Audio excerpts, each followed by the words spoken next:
তিলজলায় ভয়াবহ অগ্নিকাণ্ডে দুজনের মর্মান্তিক মৃত্যুর পর কড়া ব্যবস্থা নিয়েছে সরকার। বেআইনি নির্মাণ ভাঙতে নেমেছে বুলডোজার।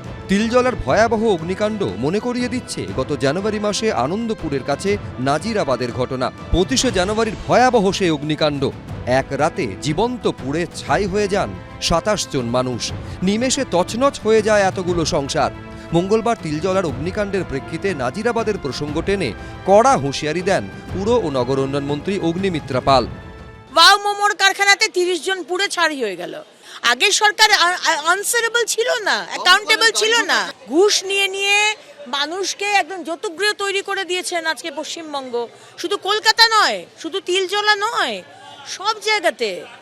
আমি ডিপার্টমেন্টকে বলেছি ইমিডিয়েট আমরা স্টেপ নেব। সারা পশ্চিমবঙ্গে যেখানে এই ধরনের ইলিগাল বিল্ডিং রয়েছে আমরা নোটিশ পাঠাবো, ইদার বাড়ি খালি করে দিন, আর তা না হলে আমরা আমাদের ব্যবস্থা করব। সমস্যার সমাধান করতে হবে।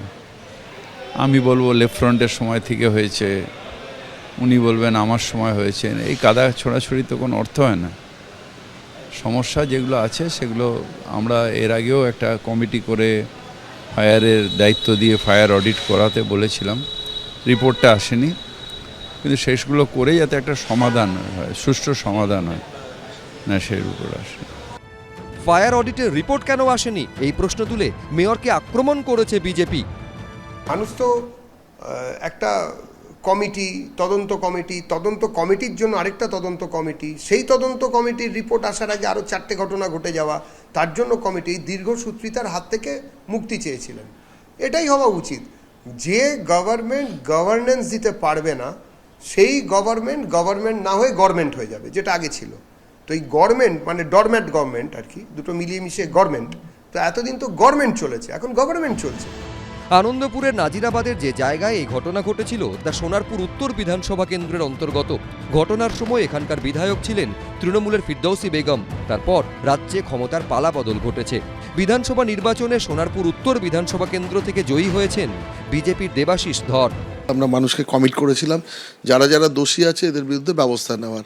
ফলে খুব বড় ধরনের আমরা এই ব্যাপারটা নিয়ে এগোবো। আমরা এটা যেটা করব, আমাদের যেটা দায়িত্ব রয়েছে সেটা পালন করব। আমাদের লোকাল যারা কার্যকর্তা রয়েছেন তারা পুরো ঘটনাটা জানেন। সঙ্গে আমরা প্রশাসনকে নিয়ে এক্স্যাক্টলি কারা কারা জড়িত, এর মধ্যে কাদের কাদের কি রোল ছিল, সেই ব্যাপারে কিন্তু আমরা প্রত্যেকটি জিনিস খুঁটিয়ে নাটিয়ে দেখে তার পরবর্তী পদক্ষেপ নেব। কোর্ট থেকেও মানে আমাদের কিছু অর্ডার নেওয়ার আছে, যেহেতু একটা গভর্নমেন্ট নোটিফিকেশান হয়েছিল, ওটা ভ্যালিডিটি সম্পর্কে কি মানে এখন তার স্টেটাস কি, তার লিগ্যাল ওপিনিয়নও নিয়ে আমরা কিন্তু পুরো ব্যাপারটা গুছিয়ে খুব বৃহত্তর একটা মানে বলতে পারেন কোর্স অফ অ্যাকশনের দিকে এগোবো।